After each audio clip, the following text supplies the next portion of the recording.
पवनवती चिन्तामणिगृहे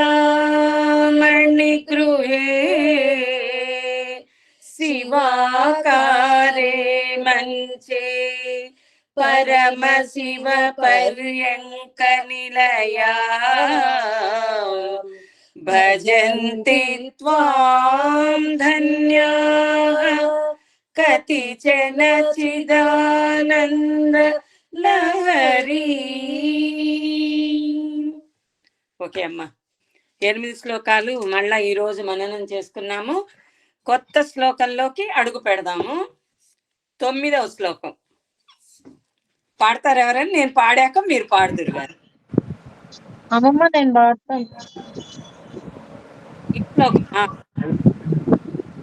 ఏది పాడతావు? పలుకుతావా పాడతావా? పలుకుతా, నీతో పాటు పలుకుతా. నిన్న నువ్వు పలికావు కదా. నేను నిన్న ఎక్కడ పలికా? పలికేదా? సరే పలుకమ్మా.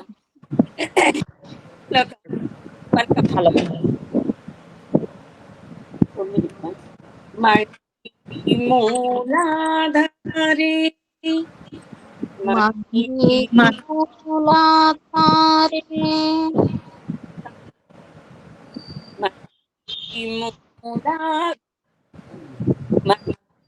మూలాధారే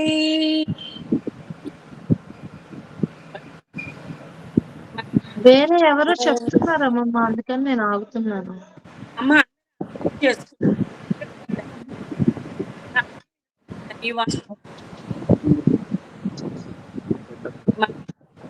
మూలాధారే మహీమూలాధారే కమపి మణిపూరే హుతవహం కమపి మణిపూరే హుతవహం మహీమూలాధారే మహీమూలాధారే కమపి మణిపూరే హుతవహం కమపి మణిపూరే హుతవహం స్థితం స్వాధిష్టానే స్థితం స్వాధిష్టానే. అక్కడ కామ. స్థితం స్వాధిష్టానే స్థితం స్వాధిష్టానే హృది మరుతమాకాశముపరి హృది మరుతమాకాశముపరి. అక్కడ హృది మరుతమాకాశముపరి హృది మరుతమాకాశముపరి. ముపరి డౌన్ చెయ్యాలి. ముపరి మహీమూలాధారే మహీమూలాధారే కమపి మణిపూరే హుతవహం కమపి మణిపూరే హుతవహం స్థితం స్వాధిష్టానే స్థితం స్వాధిష్టానే హృది మరుతమాకాశముపరి హృది మరుతమాకాశముపరి. హృది మరుతమాకాశ అక్కడ కొంచెం ఆకాశముపరి హృది మరుతమాకాశముపరి.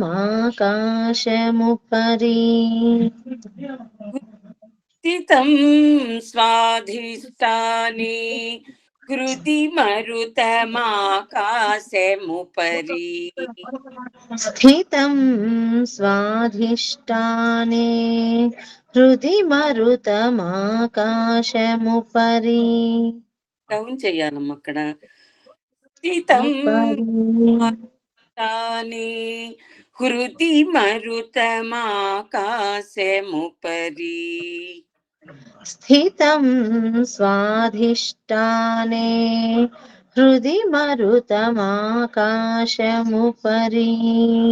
మనోపి భ్రూమధ్యే మనోపి భ్రూమధ్యే మనోపి భ్రూమధ్యే భ్రూमध्ये మనోపి భ్రూमध्ये పొల్లు లేదమ్మా. మనోపి భ్రూमध्ये కామ అక్కడ. మనోపి మనోపి భ్రూमध्ये భ్రూमध्ये మనోపి భ్రూमध्ये మనోపి భ్రూमध्ये సకలమపి భిత్వా కులపథం सकलमपि भित्त्वा कुलपथम् సకలమపి భిత్వా కులపథం सकलमपि भित्त्वा कुलपथम् సహస్రారే పద్మే सहस्रारे पद्मे సహస్రారే పద్మే सहस्रारे पद्मे సహరహసి పత్యా सह रहसि पत्या విహరసే विहरसे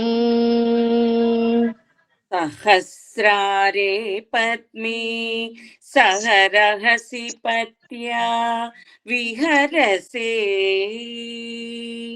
सहस्रारे पद्मे सह रहसि पत्या विहरसे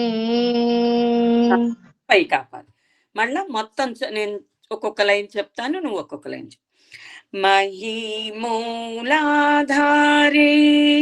కమపి మణిపూరే హుతవహం महीमूलाधारे कमपि मणिपूरे हुतवहम् కమపి మణిపూరే హుతవహం कमपि मणिपूरे हुतवहम् హుతవహం కాదమ్మా, హుతవహం. हुतवहम् మహీమూలాధారే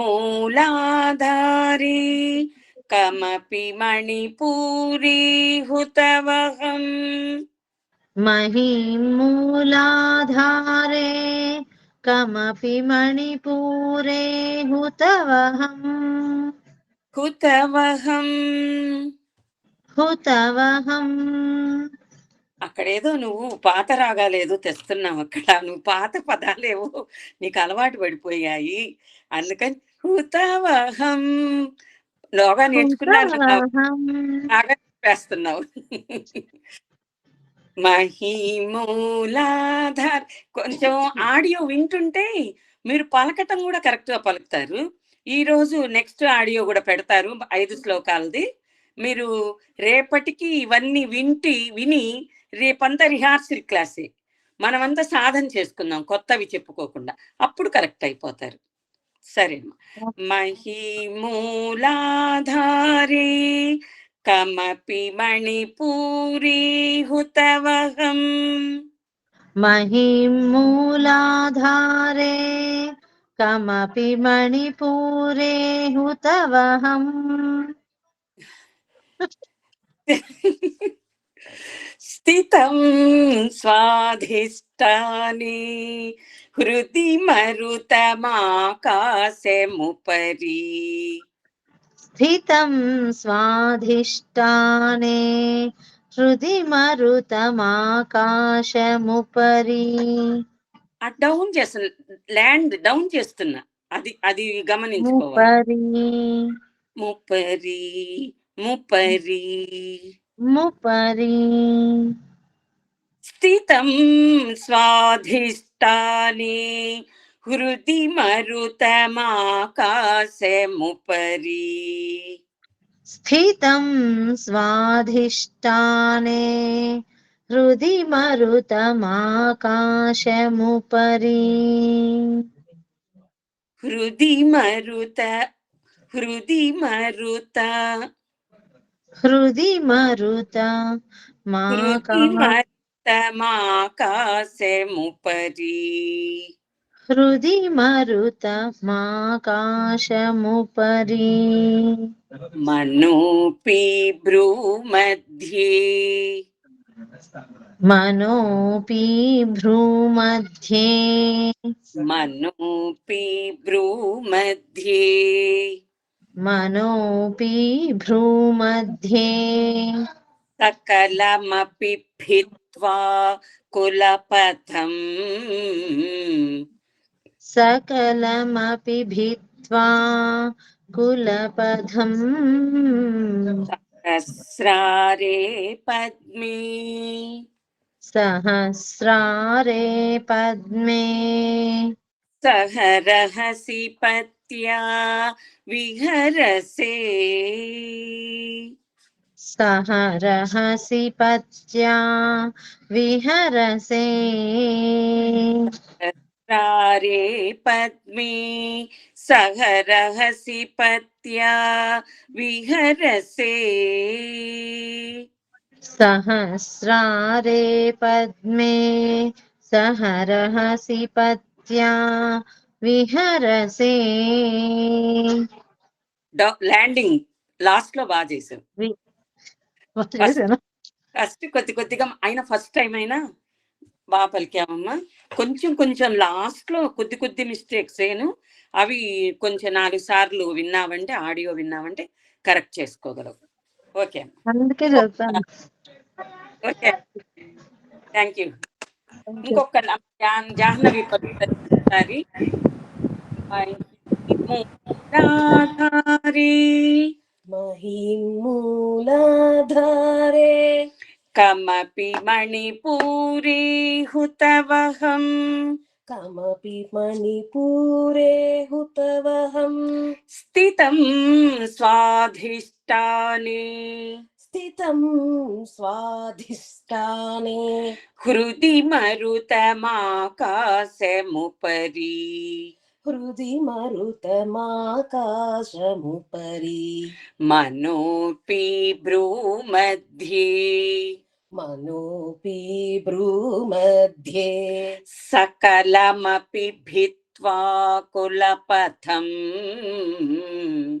సకలమపి భిత్వా కులపథం సహస్రారే పద్మే సహస్రారే పద్మే సహరహసి పత్యా విహరసే సహరహసి పత్యా విహరసే విహరసే విహరసే విహరసే.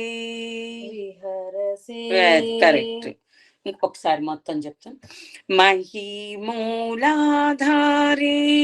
కమపి మణిపూరే హుతవహం స్థితం స్వాధిష్టానే హృది మరుతమాకాశముపరి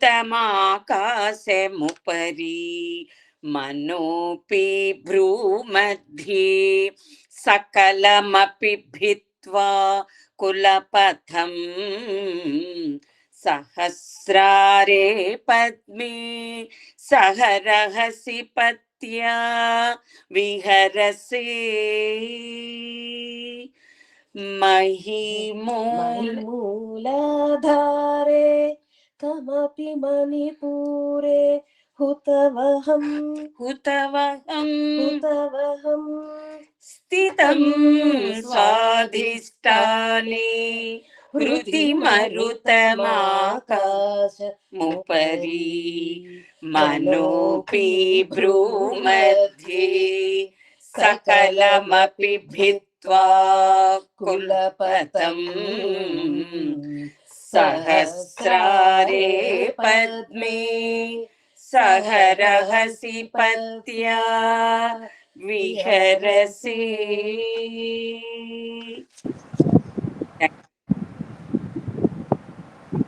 తొమ్మిదవ రకం భావనలోకి వెళ్తున్నాము. ఇది ఈ శ్లోకం షట్చక్రాల గురించి చెప్పారమ్మా శంకర భగవత్పాదుల వారు. నిన్న నుంచి బాహ్య ప్రపంచంలో బాహ్యంగా అమ్మవారి రూపాన్ని చూసుకొని మనం దర్శించి ఎలా ఆనందపడాలి అనేది అమ్మవారి శక్తిని, అమ్మవారి పాదాలని, అమ్మవారి పాదరజన్ని, అమ్మవారి క్రీగంటి చూపుని దీని గురించి వివరించారు. అది భాష్యానందం.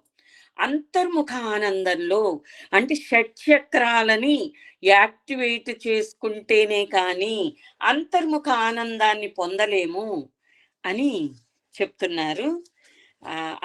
షట్చక్రాలు మూలాధారం అంటే మనము గుదస్థానమునందు ఉన్నదాన్ని మూలాధారం.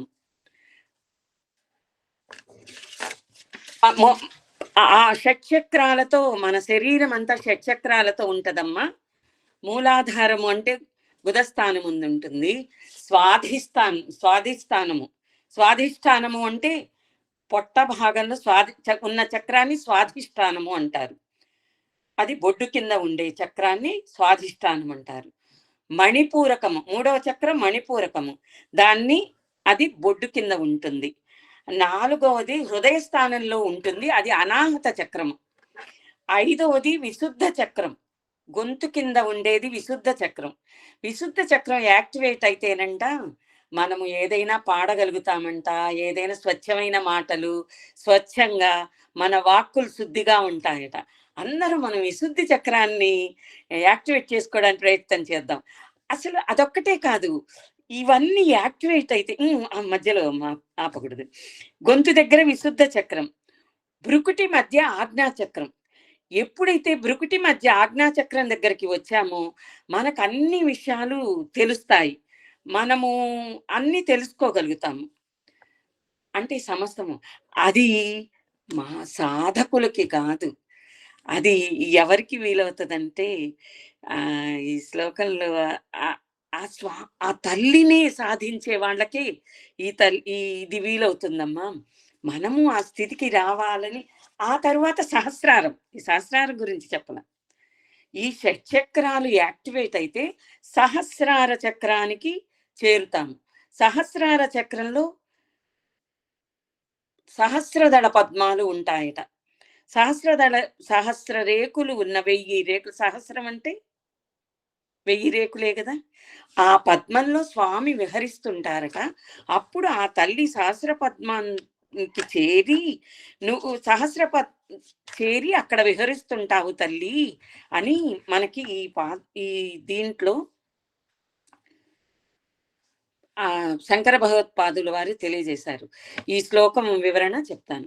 ఓ జగన్మాత భగవతి, నువ్వు మూలాధారమందున పృథివీ తత్వము, మణిపూరకమునందున్న జలతత్వము వీడి, స్వాధిష్టానము చక్రమునందున్న అగ్నితత్వము వీడి, అనాహత చక్రమునందున్న వాయుతత్వమును వీడి, విశుద్ధ చక్రమునందున్న ఆకాశతత్వము వీడి, ఆజ్ఞాచక్రమునందున్న మనస్తత్వము వీడి, వీటన్నిటినీ దాటి చివరగా సుషుమ్నా మార్గము ఛేదించి సహస్ర కమలమునందు నీ భర్తయగు సదాశివునితో కూడి రహస్యముగా క్రీడిస్తున్నావు తల్లి అని ఆదిశంకర భగవత్పాదుల వారు తను అనుభవించిన అనుభవాన్ని మనకు ఈ శ్లోకంలో వివరించారు.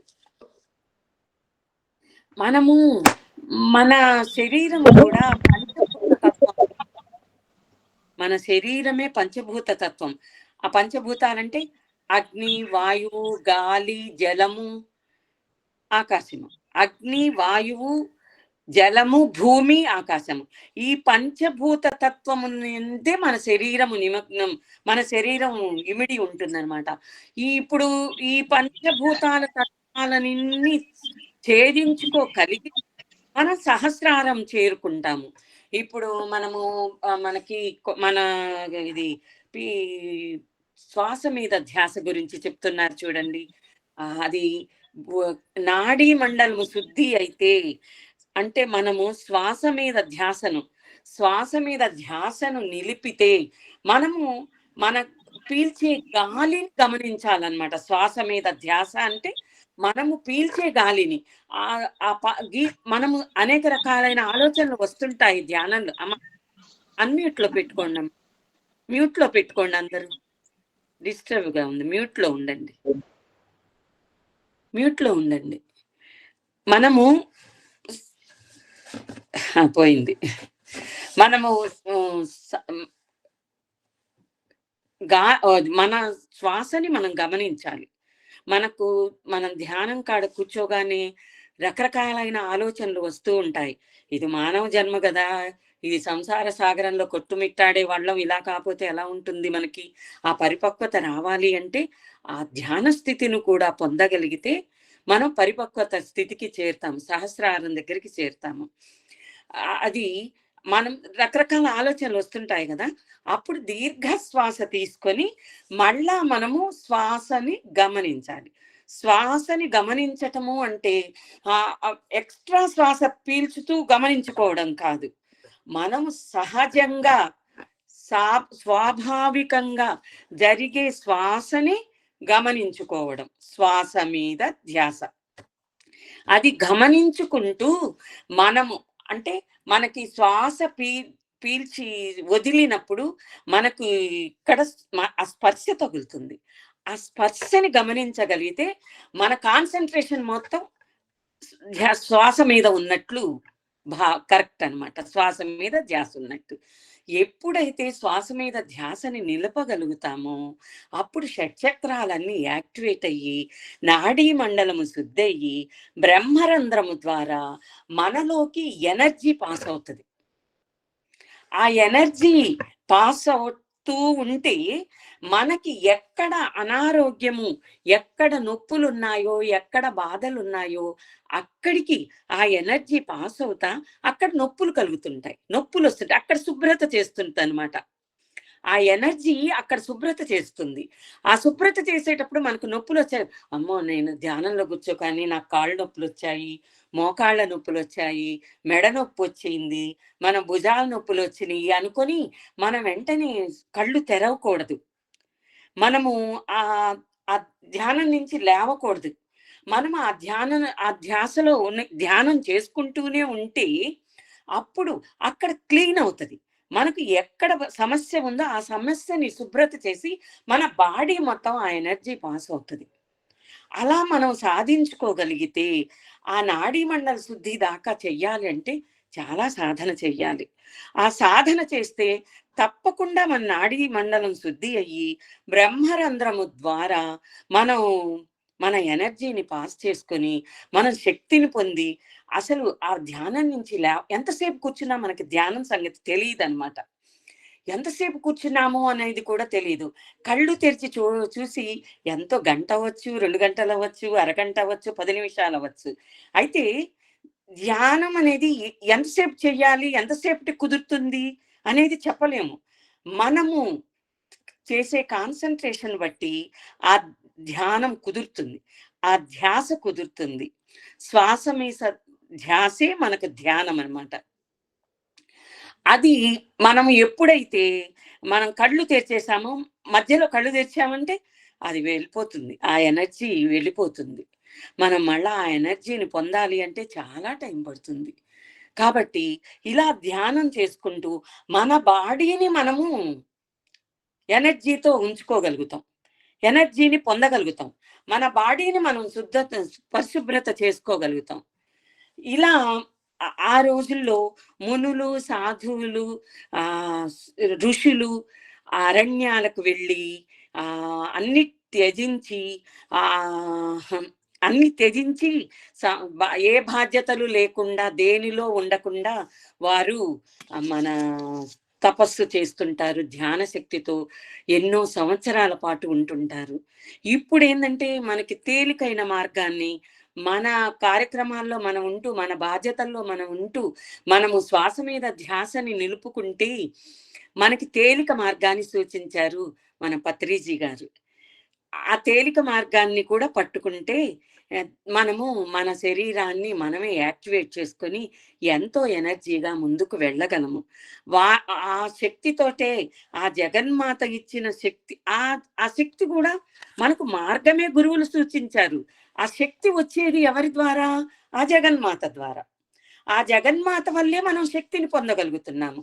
కాబట్టి ఆ జగన్మాత చెప్పిన మార్గాన్ని అనుసరిస్తూ మన షట్చక్రాలను యాక్టివేట్ చేసుకుంటూ దానిలో మనము నిమగ్నమైతే మనము తప్పకుండా అమ్మవారికి పాత్రలమయ్యి మనం కూడా సహస్రారమందు 1000 దళ పద్మాలకు ఉన్న కమలమందు మనము కూడా విహరిస్తూ ఎంతో ఆనందాన్ని పొందగలము. ఈరోజు మనకి దీని గురించే ఈ మన షట్చక్రాలని యాక్టివేట్ చేసుకోవటానికే శంకర భగవత్పాదుల వారు మనకి ఈ శ్లోకాన్ని వివరించారమ్మా. నాకు తెలిసిన జ్ఞానాన్ని మీ ముందు ఉంచాను. అయితే ఇప్పుడు కొంతమంది సాధువులు ఎన్నో సంవత్సరాలు జీవిస్తారు కదా, మన ముందే ఎన్నో సంవత్సరాలు జీవించారని చూస్తున్నాము. వారు ఎందువల్ల, దేనిని సాధించి దేనిని పొంది ఎందువల్ల జీవిస్తున్నారు అంటే, వారు శ్వాసని కుంభకము చేస్తారు. అంటే శ్వాసని పీల్చి ఈ మన ముక్కులో లోపల నిలుపుకోగలుగుతారు. ఆ శ్వాసని పీల్చి ఎప్పుడైతే ఎంతసేపు నిలుపుకుంటామో అంత శ్వాసలు మన అకౌంట్లో సేవ్ అవుతాయి. మనము వెంటనే బ్రీతింగ్ తీసుకునే కొద్దికి మన అకౌంట్లో శ్వాసలు తగ్గుతాయి. మన ఆయుష్లో శ్వాసలు తగ్గిపోతాయి. మన శ్వాసలే మన ఆయుష్. మన ఆయుష్ పెరగాలంటే మన శ్వాస కరెక్ట్గా ఉండాలి. కాబట్టి వాళ్ళు అలా కుంభకము చేసి చాలాసేపు, ఎంతసేపు అయినా ఉండగల స్థితిని సాధిస్తారు. అందువల్లనే వారందరూ కూడా ఆ శ్వాసక్రియతోనే వారు వాళ్ళ జీవితాన్ని ఎంతో సాధించుకోగలుగుతున్నారు. వాళ్ళ జీవితాన్ని ఎన్నో ఆయుష్ని పెంచుకోగలుగుతున్నారు. వాళ్ళ ఆయుష్ని తీసుకోండి.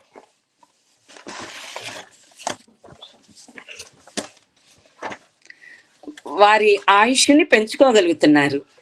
అలాగే అంటే మనం ఈ సంసార బాధ్యతల్లో ఉన్నాము, మాకింత ఆయుష్ ఎందుకు, మాకు ఈ స్థితి ఎందుకు అని ఎవరము అనుకోకూడదు. మనము సాధించాలి. ప్రతి వాళ్ళము మనము ఎదగడానికి ప్రయత్నం చేయాలి. మన అమ్మవారి శక్తిని, మనం అమ్మవారి పాదాల చెంతకు వచ్చాము. అమ్మవారి అనుగ్రహంతో మనం ఏదైనా సాధించగలము అనే పట్టుదలతో ప్రతి దానిని సాధించటం. ఆడవారు ఆదిశక్తులు అంటారు. ఆదిశక్తి స్వరూపమే అమ్మవారు.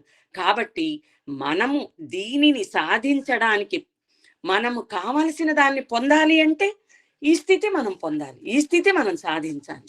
కాబట్టి అమ్మవారి అనుగ్రహాన్ని మించితే ఇంకా అంతకు మించింది ఇంకేం లేదు. స్వామి చెప్తారు, ఏదో అనుకోకుండా ఒక ఉదాహరణ వస్తున్నది. స్వామి చెప్తారు, మీరు ఒక కోరిక కోరుతారు. ఆ కోరి ఏంటి, మా పాప 10th క్లాస్లో పాస్ అవ్వాలి అని కోరుతారు. అది అయిపోతుంది. తర్వాత ఇంటర్లో ఫస్ట్ క్లాస్ రావాలి అంటారు. మళ్ళా డిగ్రీలో స్కూల్ ఫస్ట్, కాలేజీ ఫస్ట్ అంటారు. మళ్ళా యూనివర్సిటీలో ఫస్ట్ అంటారు. అలా మీ కోరికలు పెరుగుతానే ఉంటాయి. మీ కోరికలు అన్ని తీర్చుకుంటూ పోతాను. కానీ మీ గమ్యస్థానం ఏంటి? ఆ కోరికలన్నీ ఇప్పుడు మనకి ఒక వస్తువు కావాలి, ఒక ఉంగరం కావాలి, బ్యాంగిల్స్ కావాలి, నెక్లెస్ కావాలి, ఆభరణాలు కావాలని కోరుకుంటాను. ఆ ఆభరణాలు కావాల్సిన వాటి అన్నిటికీ మూల పదార్థము ఏంటి? బంగారం. ఆ బంగారం అనేది కావాలి అని కోరుకుంటే, బంగారం అనేవాడు ఎవరు? పరమాత్మ, ఆ తల్లి, ఆ జగన్మాత. ఆ జగన్మాతని కోరుకుంటే మనకు ఏ సమయంలో ఏది కావాలో ఆ జగన్మాతకు శరణు వేడుకుంటే, ఆమెకి సరెండర్ అవుతే మనకు ఏ సమయంలో ఏది కావాలో ప్రసాదిస్తుంది. మనకు అన్నిటికీ ఏ వస్తువు కావాలన్నా, ఏ కోరిక తీరాలన్నా, ఇప్పుడు గోల్డ్ ఆభరణాలు కావాలంటే మూలము బంగారం. ఆ బంగారం ఎవరు? ఆదిశక్తి. ఆదిశక్తిని గనక వేడుకుంటే ఆ దేనిని పొందలేము అని నిరాశ పడక్కర్లేదు. ఆ స్థితికి చేరడానికి మనం ప్రయత్నం చేద్దాం అందరము. ఇది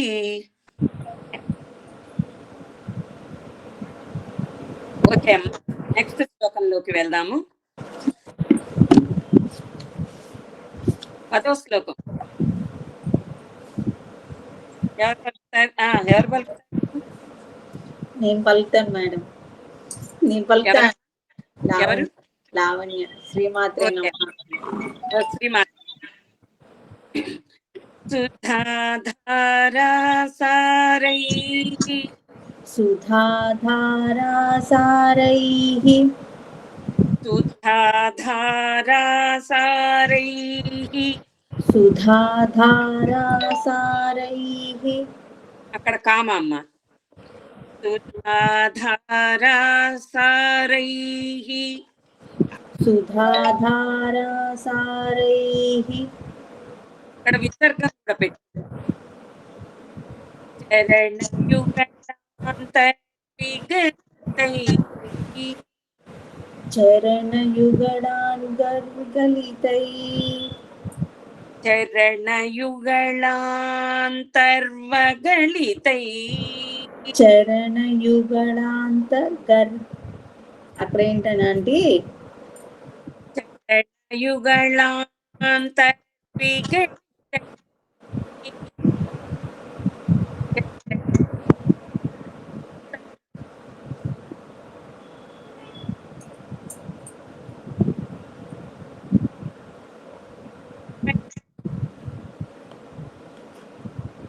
లావణ్య. సుధాధారారైః.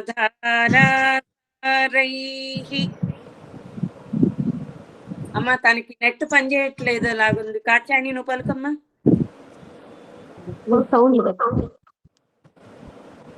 చెప్పండి అంటే సుధా తనకి నెట్ పనిచేయట్లేదు, నాకు వినపడట్లేదు. తను పలుకుతుందేమో కానీ నాకు ఓకే ఓకే అండి. లావణ్య మ్యూట్ చేసుకో. సుధాధారా సారైః.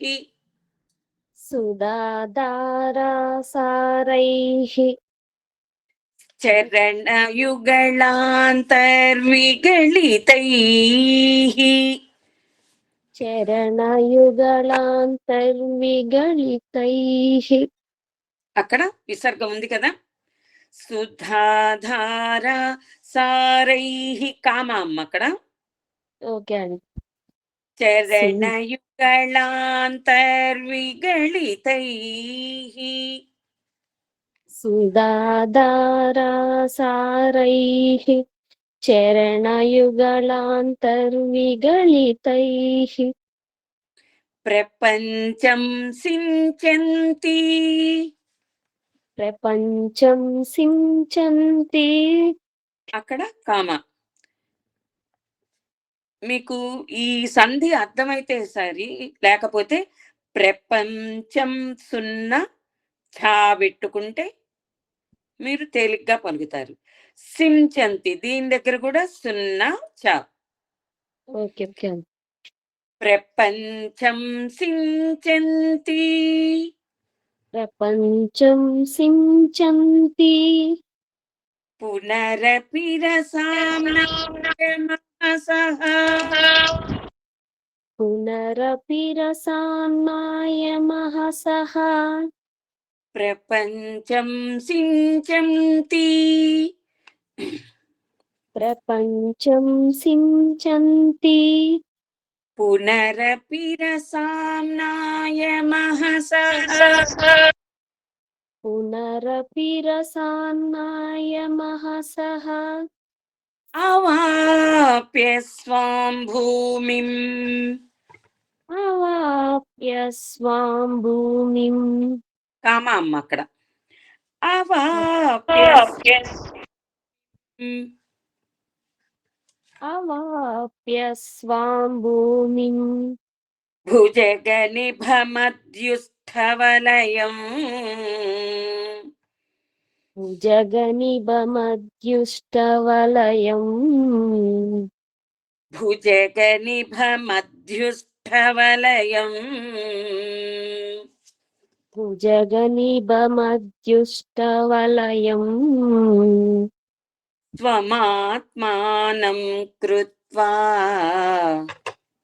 స్వమాత్మానం కృత్వా. స్వమాత్మానం కృత్వా కామ స్వమాత్మానం కృత్వా స్వపిషి కులకుండి కుహరిణి స్వపిషి కులకుండే కుహరిణి స్వపిషి కులకుండే పైకి స్వపిషి కులకుండే కుహరిణి స్వపిషి కులకుండే కుహరిణి. ఓకే మళ్ళా మొత్తం శుద్ధాధారాసారైః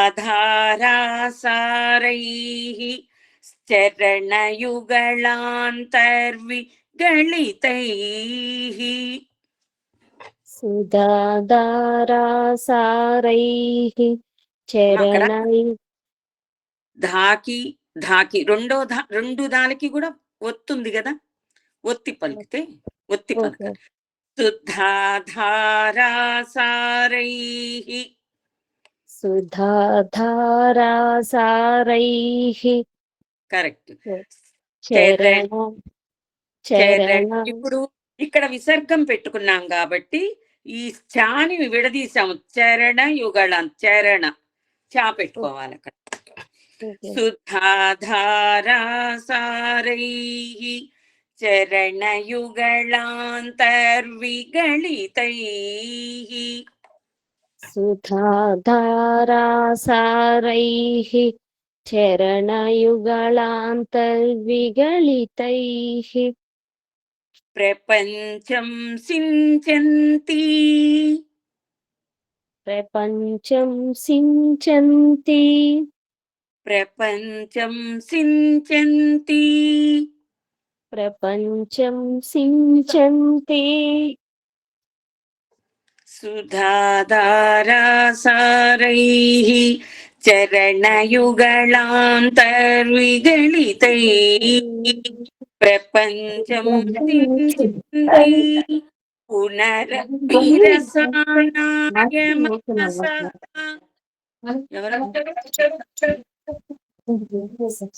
మార్తాండి వచ్చారండి, ఒక్క నిమిషం. సుధాధారాసారైః చరణయుగళాంతర్విగళితైః చరణయుగళాంతర్విగళితైః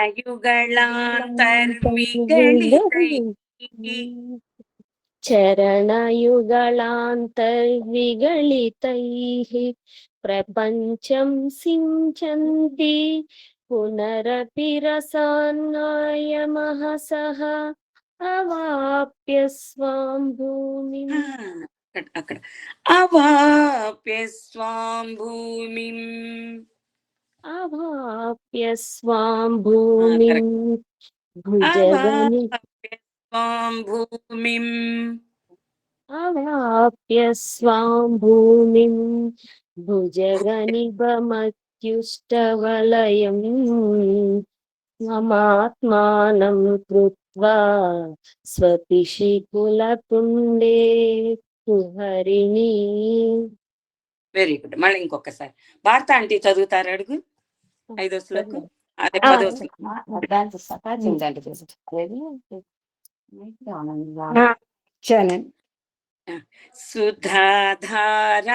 సుధాధారాసారైః సుధాధారాసారైః చరణయుగళాంతర్విగళితైః చరణయుగళాంతర్విగళితైః ప్రపంచం సించంతి ప్రపంచం సించంతి పునరపి రసామ్నాయ మహసః పునరపి రసామ్నాయ మహసః పునరపి రసామ్నాయ మహసః పునరపి రసామ్నాయ మహసః అవాప్య స్వాం భూమిం. అవాప్య స్వాం భూమిం భూకు పొల్లుంది కాబట్టి భూమిం. భూమిం అవాప్య స్వాం భూమిం వాప్య స్వాం భూమిం అవాప్య స్వాం భూమిం అవాప్య స్వాం భూమిం భుజగనిభమధ్యుస్థవలయం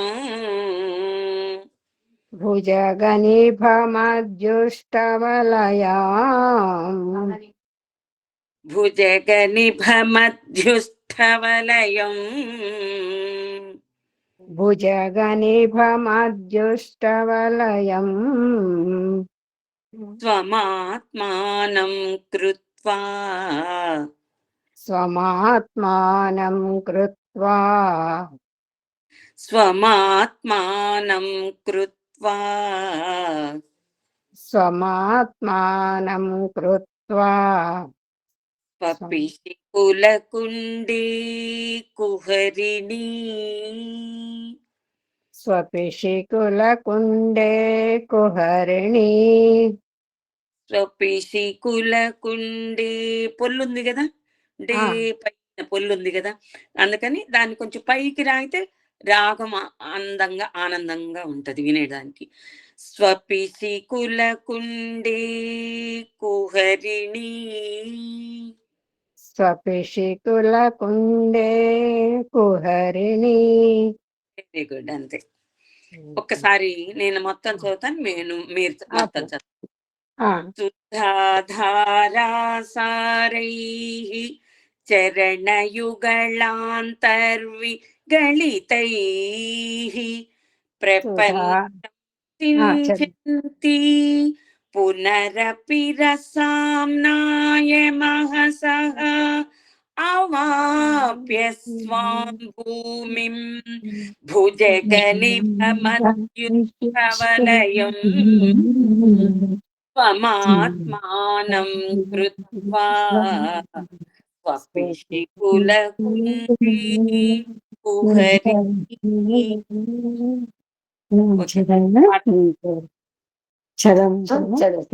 స్టార్ట్ చేయండి. సుధాధారాసారైః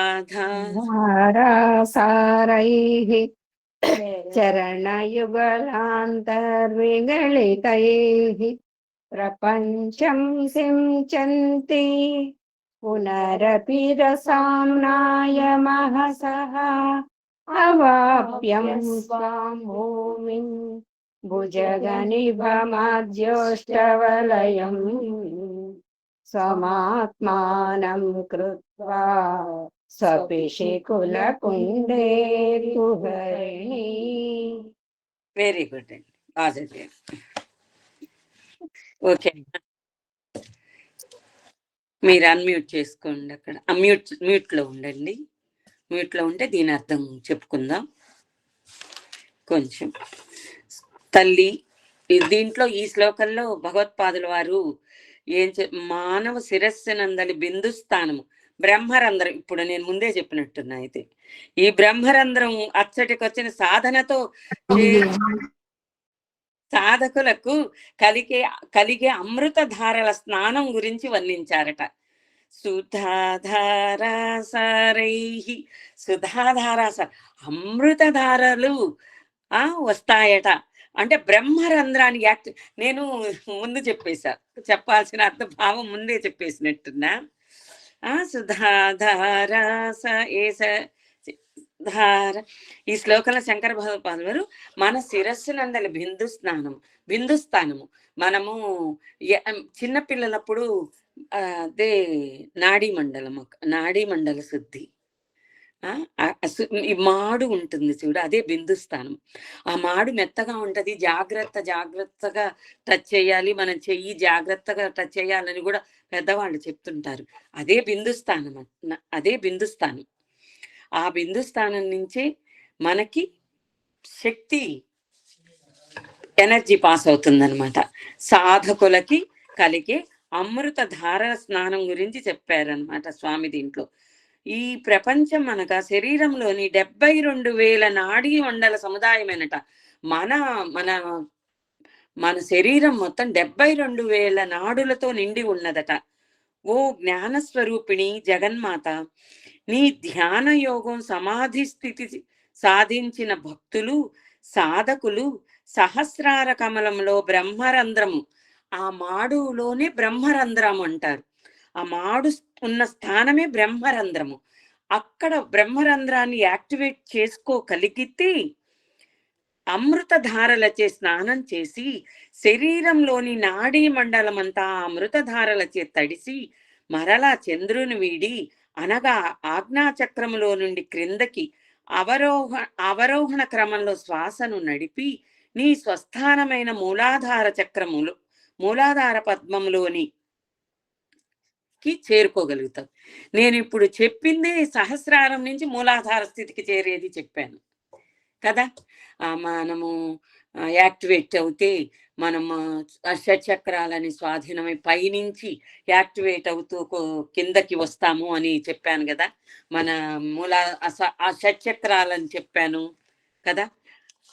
మనం శరీరం మొత్తం దేనితో నిండి ఉన్నది, మనం దేనితోటి నిర్మించబడి ఉన్నది, దేని వలన మన కార్యక్రమాలన్నీ చేసుకోగలుగుతున్నాము అనేది మూలాధారము, స్వాధిష్టానము, మణిపూరకము, అనాహతము, విశుద్ధము, ఆజ్ఞాచక్రము. ఈ 5 చక్రాలని యాక్టివేట్ చేసుకుంటే ఆజ్ఞాచక్రము కూడా ఆజ్ఞాచక్రంలో దర్శించి సహస్రారాన్ని చేరుకోగలుగుతాం. ఈ షట్చక్రాలు 6 చక్రాలు అన్నమాట. ఈ 6 చక్రాలను గనక జయించగలిగితే మనము సహస్రార పద్మంలోకి చేరుకుని మనము సమస్తము సాధించగలము తల్లి అని మనకి శంకర భగవత్పాదుల వారు ఈ శ్లోకం ద్వారా అమ్మవారి ఈ శక్తిని పొందడానికి మనము ఎలా సాధన చేయాలి అనేది మనకి ఈ శ్లోకం ద్వారా తెలియజేశారు. అందరికీ అర్థమయ్యే ఉండొచ్చు. మనము ఇప్పుడే ఈ సాధనలు అడుగు పెడుతున్నాం కాబట్టి సదాచారులు వారందరూ అమ్మవారిని ధ్యానిస్తూ చాలా సాధన స్థితిలో ఉంటారు. వారి స్థితి మనకు పొందాలి అంటే ఇంకా చాలా ముందుకు వెళితేనే కానీ ఆ స్థితికి అది మనము చేరలేము. చిన్న చిన్నగా ఒక్కొక్క అడుగు వేసుకుంటూ మనము ఆ స్థితికి చేరగలము. ఓకే అమ్మా. ఈ రోజు ఒక చిన్న విషయం చెప్పుకుందాం అనుకున్నాము. రోజు మనం ఏదో ఒకటి ఉదాహరణ కథలు చెప్పుకుంటున్నాంగా, చిన్న మంచి కథ, మంచి విషయాలు. ఒక చిన్న విషయం చెప్పుకుంటాను, ఒక చిన్న కథ, ఒక 2 minutes చెప్తాను. అదేంటంటే మనం నిర్ణయాలు తీసుకునేటప్పుడు ఎదుట వాళ్ళ మీద మనము భావన తెచ్చుకునేటప్పుడు ఎలా చేయాలి అనేది ఈ చిన్న కథ వల్ల తెలుస్తుంది. అదేంటంటే ఒక ఆవిడ ఉండేదట. ఒక ఆవిడ అంటే ఆవిడ ఎవరు? అదే లక్ష్మి అనుకోండి. ఆ లక్ష్మి అనే ఆవిడ రోజు పార్కుకి వెళ్ళి రోజు బుక్స్, తనకు కావాల్సినవన్నీ బుక్స్ పార్కులోకి వెళ్ళి ఒక బల్ల మీద కూర్చొని తను కావాల్సిన బుక్స్ తీసుకెళ్ళి అక్కడ చదువుకుంటూ కూర్చునేదట. అయితే ఆ బుక్స్ చదువుకునే రోజు అలా వెళ్ళే ఆమెకి రోజు ఆ బల్ల మీదే కూర్చున్నందువలన ఆ బల్ల తనదే అనే స్థితికి వచ్చేసిందంట. ఇది నాదే అనే స్వభావం కలిగిందట. ఒకరోజు అలాగే వెళ్ళిందట. వెళ్ళేటప్పటికి ఆ రోజు ఒక పెద్ద ఆయన కూర్చొని ఉన్నాడట. ఆమె ఏంటి నా బల్ల మీద ఈయన కూర్చున్నాడు అన్నట్లు చూపులు చూసి అనుకుంటూ పక్కన కూర్చొని తను వచ్చేటప్పుడు వేరుశనగ పల్లీల పొట్లను పట్టుకొని తెచ్చుకున్నదట. అంటే చదువుకుంటూ తను తినాలి అన్న ఉద్దేశంతో అది తీసుకొని పక్కన తన చేతిలో ఉన్నాయి. ఆ రోజు వర్షం పడుతుంటే గొడుగు, స్వెటర్ అన్నీ తెచ్చుకుందంట. ఆ స్వెటర్ అన్ని పక్కన పెట్టుకొని ఒక్కొక్క పప్పు తీసుకొని తింటూ ఉన్నదట. మధ్యలో చూసినప్పుడు ఆ పక్కన కూర్చున్న పెద్ద ఆయన కూడా ఆ పొట్లంలోని పప్పు తీసుకొని తింటున్నాడట. అబ్బా, ఈయన నా వస్తువు నాది తింటున్నాడు, నాది తీసుకుంటున్నాడు అని అన్నట్లుగా చూసి తన మనసులో ఆలోచించుకొని అనడం బాగుండదు పెద్ద ఆయన అని చెప్పని తింటూ ఉన్నదట. ఆఖరికి చేయి పెట్టాడు, ఒక్క పప్పు ఉన్నదట. ఆ పెద్ద ఆయన కూడా చేయి పెట్టాడట. అన్నాడట, అమ్మ ఇది నువ్వే తీసుకోలే అని చెప్పి ఆయన లేచి వెళ్ళిపోయాడట. సరే, ఆ పప్పు తనే తీసుకొని తర్వాత తను ఇంకా ఇంటికి వెళ్దామని లేచిందట. అప్పుడు తన చేతిలో ఉన్న వేరుశెనగ పొట్లం తన చేతిలోనే ఉన్నదట.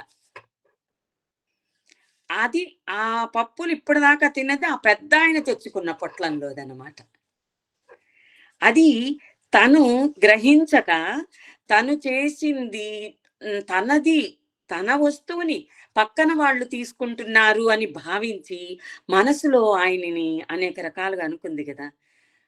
అలా ఎవరం కూడా సహజ స్థితిలో ఉంటే ఇది మనది కాదు అని ఆమెకు తెలుసుంటే అలా ఆలోచించి ఉండేది కాదు కదా. దీంట్లో మనం తెలుసుకోవాల్సిన నీతి ఏంది? ఎవరైనా చెప్పండి, అన్మ్యూట్ చేసుకొని.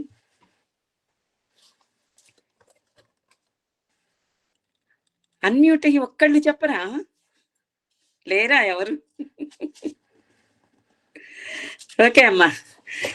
దీనివల్ల తెలిసిన నీతి ఏంటంటే, ఎదుట వాళ్ళని దూషించేటప్పుడు, చెడును భావించేటప్పుడు మనము ఆలోచించి చెయ్యాలి, మనము ఆలోచన స్థితిలో ఉండాలి అనేది నీతి దీనివల్ల మనం తెలుసుకుంటున్నాము. అవునా? నేను చెప్పనా అండి? చెప్పయ్యా. ఎదుటి వారిని అసలు ద్వేషించకూడదు, దూషించకూడదు. ఓకే, అవును. చెప్పేటప్పుడు ఆలోచించాలి. తన చేతిలో ఉన్న పొట్లం తన చేతిలోనే ఉంది, తను తెచ్చుకున్న పొట్లం.